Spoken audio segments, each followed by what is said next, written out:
अगर आपका भी वाईफ़ाई फुल्ली तरह से कनेक्टेड है, यानी कि देख सकते हैं कि यहाँ पे मेरा वाईफ़ाई कनेक्टेड है, फिर भी वो इंटरनेट नहीं चला पा रहा है।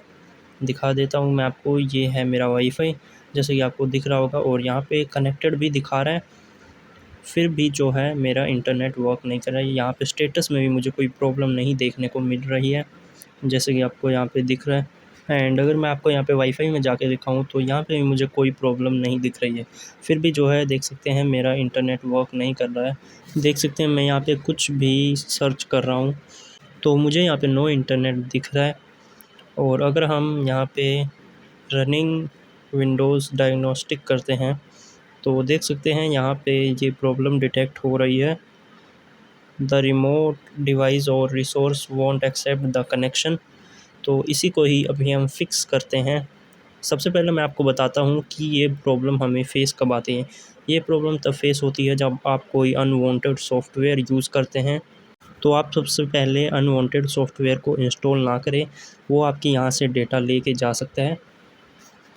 फिर यहाँ पे आपको कंट्रोल पैनल ओपन कर लेना है और यहाँ पे आपको इंटरनेट ऑप्शन पे क्लिक कर देना है। इसके बाद आपको क्लिक करना है कनेक्शंस पे। यहाँ पे आपको कई सारे ऑप्शन दिख रहे हैं, तो सबसे ऊपर आपको दिख रहा होगा सिक्योरिटी, प्राइवेसी, कंटेंट, और तो एक-एक करके हम देख लेते हैं। हाँ, हमें जाना है कनेक्शंस पे, उसके बाद आपको लैन सेटिंग्स पे क्लिक करना है। लैन सेटिंग पे क्लिक करने के बाद आपको यहाँ पे प्रॉक्सी सर्वर दिख रहा होगा, इस पे अनटिक कर देना है। इस पे अनटिक करने के बाद आपका इंटरनेट चलने लग जाएगा। ओके कर देना है आपको, फिर ओके, फिर से आपको ओके पे क्लिक कर देना है। एंड अब हमारा इंटरनेट शुरू हो चुका है। अब हम इसको करते हैं रिफ़्रेश और देख सकते हैं हमारा वाईफ़ाई जो है ऑन वर्क करने लग गया है।